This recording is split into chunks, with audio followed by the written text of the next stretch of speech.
My friend mocked my appearance in front of others. I laughed it off like it didn't hurt.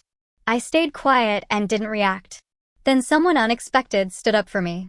The lingering taste of cheap wine was still in my mouth, acrid and unwelcome, mingling with the phantom metallic tang of betrayal.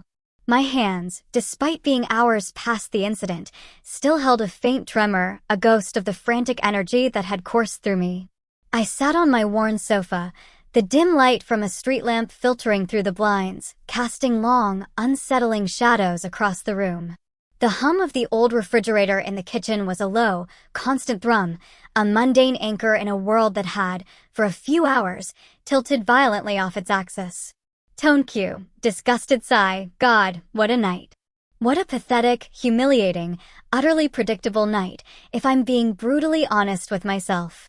But then, the one unexpected thing happened, and suddenly, everything I thought I knew about my friendships, about myself, shattered into a million glinting, painful shards. Wait, I'm getting ahead of myself, aren't I? Always jumping to the end. Let me rewind a bit, paint the picture for you.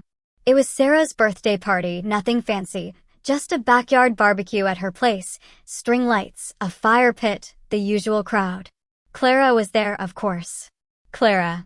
My best friend for what felt like an eternity, though now, looking back, the quotation marks around best friend feel like a neon sign, flashing a warning I chose to ignore for far, far too long. We were gathered around the fire pit, the smoke curling upwards, carrying the scent of burning wood and singed marshmallows. Someone had just taken a group photo, and Clara, ever the center of attention, was scrolling through it on her phone, a smirk playing on her lips. Tone cue. Bitter laugh, you know the smirk, don't you? The one that says, I know something you don't, and it's probably about you. My stomach tightened, a familiar clench, a premonition I'd learned to dread. Oh, look at this one, she chirped, holding her phone up, ostensibly for everyone to see, but her eyes, I now realize, were fixed squarely on me. Look at my name. Gosh, you really didn't get a good angle there, did you? You look, well, let's just say rustic. Like a woodland gnome who's been living on berries and existential dread. A ripple of nervous laughter went through the small group. My cheeks flushed, a hot, angry burn spreading beneath my skin.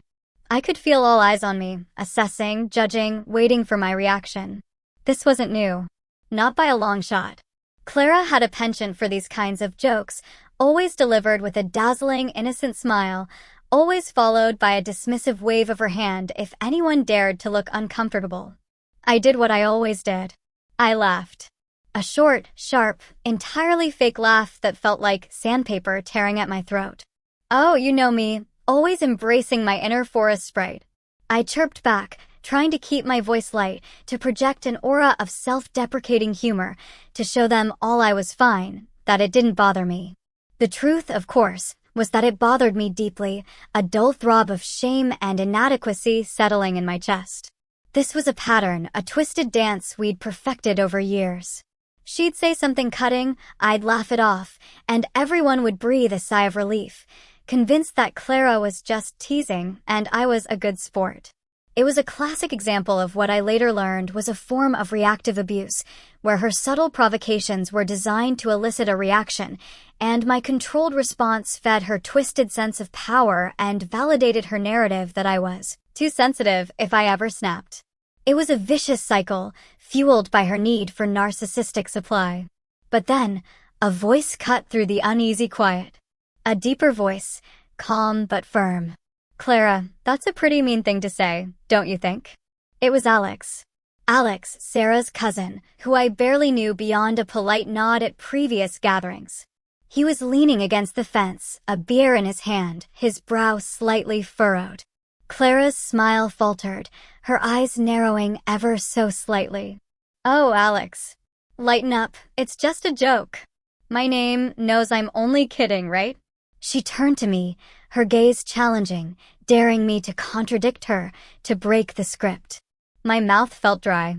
The old script demanded I agree, reinforce her perceived innocence. But something had shifted. Alex's simple, unprovoked defense had cracked open the carefully constructed facade I'd been living behind. His words, pretty mean, echoed in my head, validating a feeling I'd suppressed for years. For once, someone else had seen it for what it was, not as a joke, but as an attack. I actually don't think it's very funny, Clara, I heard myself say, my voice a little shaky, a little softer than I intended, but undeniably mine. The words hung in the air, heavy and revolutionary. The silence that followed was deafening. Clara's face went from practiced innocence to a mask of wounded indignation in milliseconds. Oh wow. Seriously? After all these years? It's just a joke, my name. You're being so dramatic. Honestly, you always take things the wrong way. Her voice was laced with an almost theatrical hurt, designed to make me feel guilty, to flip the script, to paint Eros the victim. This was her signature move, the gaslight special. Alex, however, remained unmoved. He pushed off the fence and took a step forward. No, Clara. She's not being dramatic. You just made a really personal, unnecessary comment about her appearance in front of everyone. And then you tried to dismiss it as a joke when someone called you out. That's not being a good friend. Clara bristled. You don't even know us. You don't know our dynamic. We always tease each other. She looked around, desperate for allies, for someone to back her up. But the other friends, usually quick to pacify, were now uncomfortably silent, staring at their shoes or into the fire. The air crackled with unspoken tension. For once, her manipulative spell was broken. Our dynamic, Alex repeated slowly, a hint of something sharp in his tone, seems to involve you putting her down and her pretending it's okay. He then looked at me, a flicker of genuine concern in his eyes. You don't have to pretend, you know. That was the moment. The dam broke. Not with a flood of tears, but with a cold, clear rush of anger. A fierce, righteous anger that burned away years of placating, of enabling, of burying my true feelings. I stood up, my knees feeling a bit wobbly, but my resolve hardening with every beat of my heart. He's right, Clara. He's absolutely right. It's not okay. It never was. I walked away from the fire pit then, past the stunned faces, past Clara's furious, disbelieving glare. I didn't look back. Alex caught up with me at the edge of the yard. Hey, he said softly. You okay? No, I admitted, my voice rough. But thank you. Thank you for saying something. Nobody should have to put up with that, especially from a friend, he said, his gaze steady. That wasn't a friend. His words, simple and direct, were a punch to the gut, but also a lifeline. That wasn't a friend. It resonated. It echoed all the small slights, the backhanded compliments, the subtle sabotage over the years. Clara, with her perfect grades, her effortless popularity, her uncanny ability to always land on her feet, she had always been the golden child in our social circle, impervious to criticism, her flaws excused as quirks.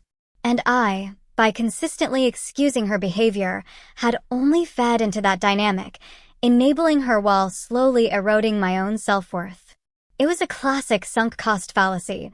I'd invested so much time, so much emotional energy into this friendship that I couldn't bear to admit it was toxic, that it was a net negative in my life. I clung to the idea of our history, ignoring the active harm she was doing. I left the party shortly after, the initial shock giving way to a seething resentment. I drove home in a daze, replaying the entire exchange, dissecting every word, every look. The truth was, Alex's intervention hadn't just validated my feelings, it had ignited a spark. A spark of curiosity, a desperate need for understanding. Was this an isolated incident, an anomaly, or was this Clara's true nature laid bare? The gnawing thought was this: if she could be so brazenly cruel in public, what was she like behind my back? The cold intuition settled in, heavy and undeniable. I needed to know. I needed to see the full extent of the betrayal. This wasn't just about hurt feelings anymore. It was about reclaiming my reality from years of gaslighting. The next morning, the lingering metallic taste of anger was still present. I couldn't shake it. I knew I needed to do more than just stew. I needed answers, concrete proof.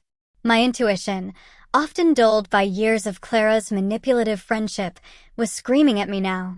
It told me there were digital breadcrumbs, a forensic trail I needed to follow. My mind immediately went to Maya. Maya, my old roommate from college, now a cybersecurity analyst, with a penchant for solving digital puzzles and an even stronger distaste for people who exploited others. She was the cynical lawyer in this story, only with code instead of legal briefs. I called her, my voice tight with an urgency I hadn't felt in years. Maya, I need your help. Something's happened. I think I've been gaslit for a decade, and I need proof. Tone Q. Tired, resolute, Maya, bless her pragmatic soul, didn't even question it. She just listened, her occasional hms punctuating my fragmented account of the party, Clara's mockery, Alex's intervention, and my gut feeling. Sounds like she got a lot of mileage out of making you feel small, Maya observed, her voice devoid of judgment, just analytical. Classic covert narcissist play. They love to chip away at your self-esteem, keep you off balance. Gives them that delicious hit of narcissistic supply when you try to win back their approval. She was speaking my language, only with a psychological vocabulary I was just starting to learn. So, what are we looking for? I asked, gripping the phone tighter. Everything, Maya stated. Old chats, shared photos, social media posts, comments. Anything that contradicts her, just joking, narrative. We're building a dossier, a digital autopsy of your friendship. She told me to gather all my login details, anything I could remember that Clara might have access to, or that we shared. The next few days were a blur of digital archaeology. I went in Maya's apartment, a controlled chaos of multiple monitors, glowing keyboards, and the faint scent of cold brew coffee and something vaguely electronic. She had a ritual. A large glass of iced tea, a pair of blue light blocking glasses, and a focused intensity that made me feel like I was witnessing a surgeon preparing for a delicate operation. Okay, Maya began, her fingers already flying across her keyboard, opening various programs. First things first. We're looking for patterns. Consistency. Discrepancies. The more she tried to hide something, the more likely she left a trace. Her voice was calm, almost soothing, a stark contrast to the churning anxiety in my stomach. Start with the obvious. Old WhatsApp chats, messenger threads. Look for specific phrases, backhanded compliments. Anything that makes you wince, even slightly. I logged into my WhatsApp, scrolling through years of chat history with Clara. My fingers hovered over the screen, hesitant. It felt like I was rummaging through a stranger's diary, even though it was my own past. The memories, once benign, now felt tainted. I started seeing the microaggressions everywhere. Oh, you look so tired in this photo, but cute. Still, maybe a bit more concealer next time. Your new haircut is bold. Takes real courage to rock that style. You're so lucky you don't have to worry about fitting into trendy clothes. You pull off the effortless chic thing really well. I could never just throw anything on. Every single one, now viewed through the lens of Alex's words and Maya's psychological insights, felt like a deliberate jab, a subtle chipping away at my confidence. I felt a cold dread settle in. This wasn't teasing, it was calculated. See anything? Maya murmured, glancing at my screen. Yeah, I whispered, I see it now. It's everywhere. Good. That's the first layer. Now, the deeper stuff. Shared photo albums, old group chats. Did you two ever use shared cloud storage for photos? Google Photos, iCloud, anything like that. My mind flashed back. Yeah, we had a shared Google Photos album for all our trips. And there was a group chat, the squad, for our core group of friends, but I left it like 6 months ago. Too much drama, I thought. Maya's eyes lit up. Bingo. Shared cloud albums are gold. People often forget what's truly shared and what they thought they deleted. And old group chats? Even better. Especially if you left. The dynamic might have shifted, and she might have gotten bolder once you weren't actively present. This was where the forensic deep dive truly began, a painstaking, almost archaeological excavation of my digital past. Maya, with her multiple monitors glowing like arcane altars, walked me through the process. The main screen displayed lines of code and diagnostic tools, while another showed various social media interfaces. The air conditioner hummed a steady, cool counterpoint to the rising heat in my chest. Tone cue. Tense, focused. I could smell the metallic tang of heated circuits, the faint scent of Maya's herbal tea. First, the Google Photos shared album. Maya, after explaining how cloud services retain metadata and sometimes even ghost files, showed me how to access previous versions or view hidden albums. Clara had often posted pictures from our trips, but I'd noticed a pattern. Unflattering photos of me, always taken mid-laugh or with a weird expression, were often prominent. But what we found was more insidious. Maya used a specific tool that highlighted recent activity, including deleted items that hadn't been fully purged from Google's servers, especially from shared albums. And there it was. Not just a deleted photo, but a deleted album within the shared one. An album Clara had titled, almost mockingly, Behind the Scenes Fun, containing photos of me, candid shots, where I looked particularly tired or stressed or just unglamorous. Photos she'd apparently shared with someone before deleting them from the shared space, thinking they were gone. The metadata, meticulously presented by Maya's software, showed she had created this sub-album just after our last trip, then shared it with 3 other people from our wider friend group, and deleted it from the general shared album a week later. She had curated and shared my perceived flaws with others, then tried to cover her tracks. My hands shook as I stared at the timestamps, the cold, hard proof of her deliberate malice. It wasn't just a casual joke, it was a curated exhibition of my vulnerabilities. This was far beyond the scope of teasing. Okay, Maya said, her voice quiet, sensing my distress. This confirms a pattern of active sabotage. She wasn't just saying things, she was collecting and disseminating them. Next, the old group chat. The squad. I had left it because I felt increasingly excluded, like inside jokes were happening without me, and whenever I tried to chime in, Clara would subtly shut me down. Maya explained that while I couldn't see the chat, some of our mutual friends might still have it on their phones, even if dormant.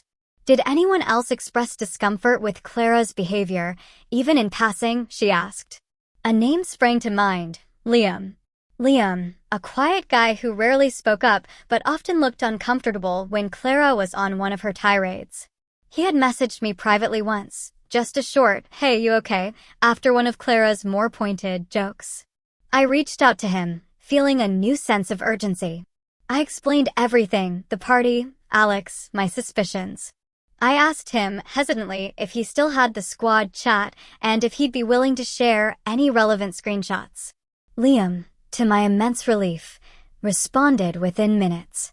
He was hesitant, he admitted, because he hated drama, but he also said he'd always felt bad about Clara's behavior towards me. Honestly, he typed, I knew something was off. She always seemed to get a kick out of making you doubt yourself. I found some old messages. I took screenshots after you left the group because I thought it was messed up. My heart hammered against my ribs as I waited for the files to download. Maya watched over my shoulder, a grin set to her jaw. The files loaded. And there it was. The damning evidence, a waterfall of poison. The first screenshot was from a day after I'd left the group chat. Clara, clearly reveling in my absence, had typed, seriously, she was such a drain. Always so sensitive. You could barely breathe around her without her taking it personally. Good riddance, honestly. Now we can actually have fun. Another message, from a few weeks later after I'd posted a picture of myself enjoying a solo hike. Look at her, trying to be all independent now.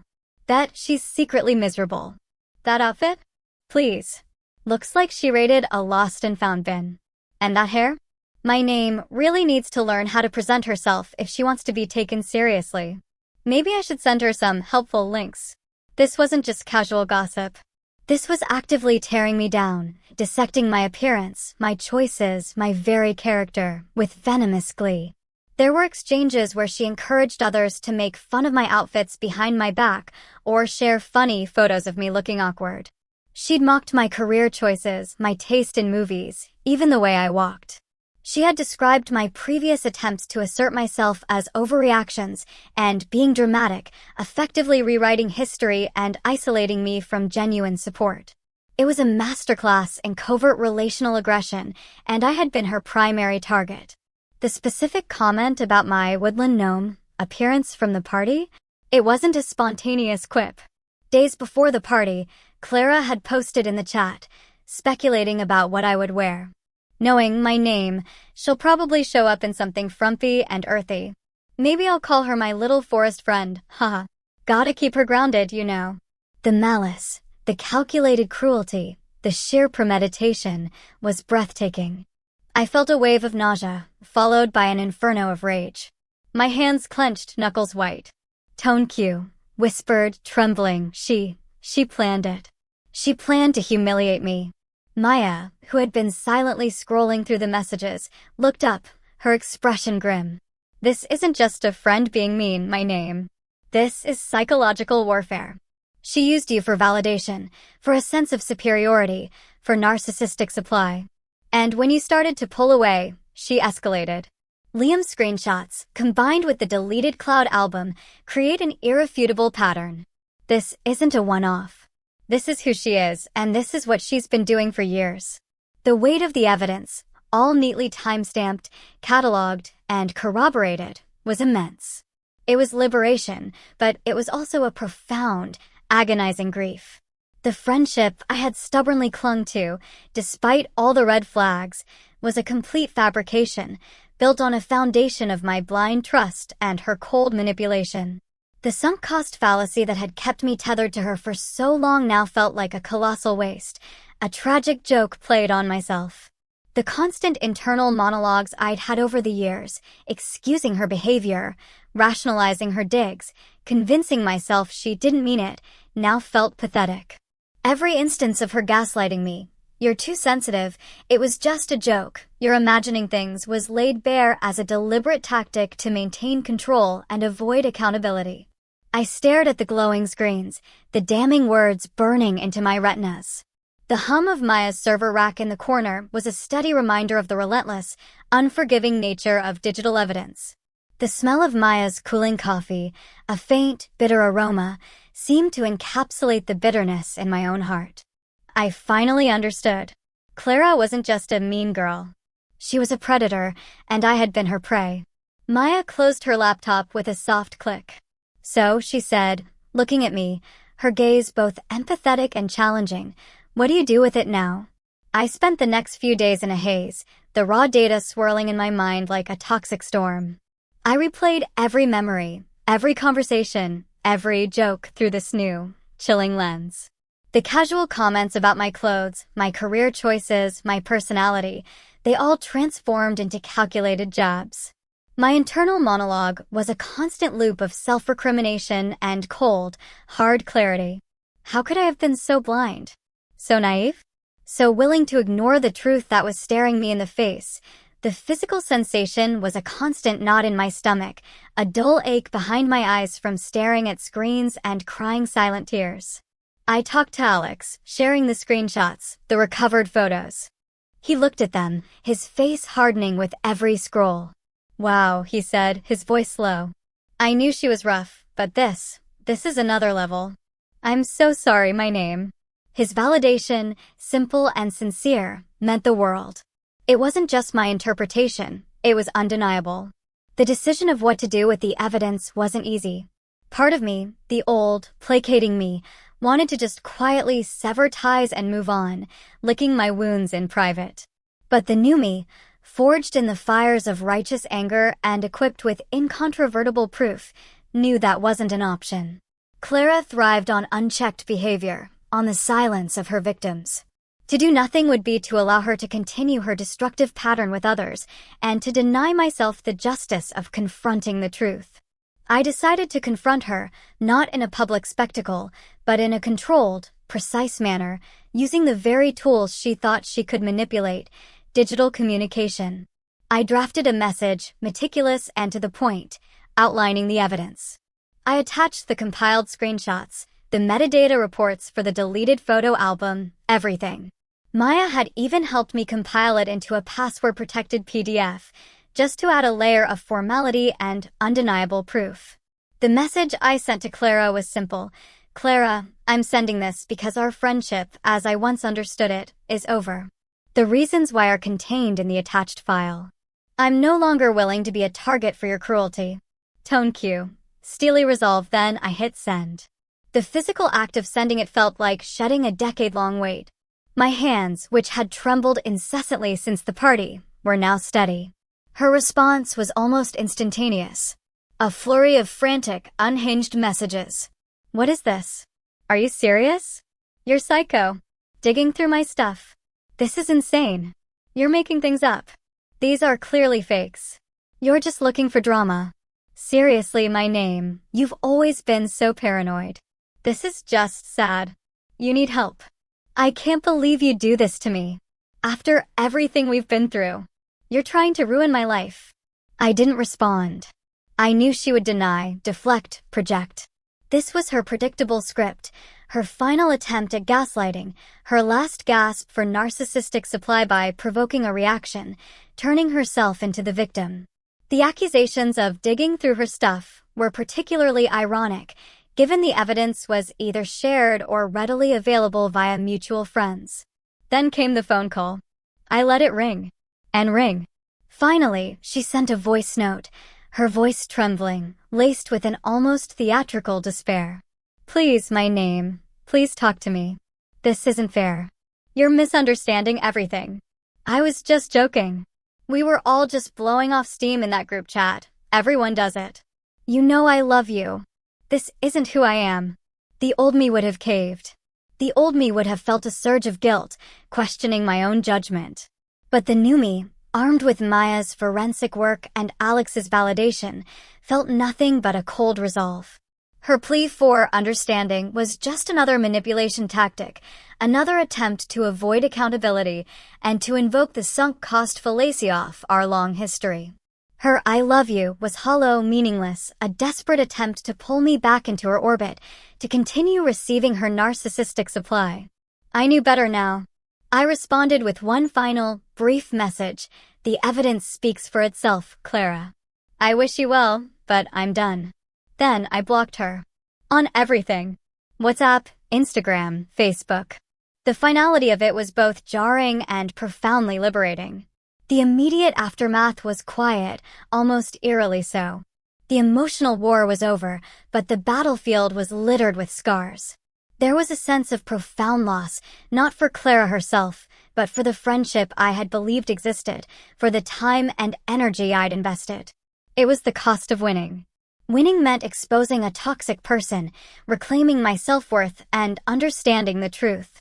But it also meant severing a tie that had been a constant, albeit damaging, fixture in my life for years.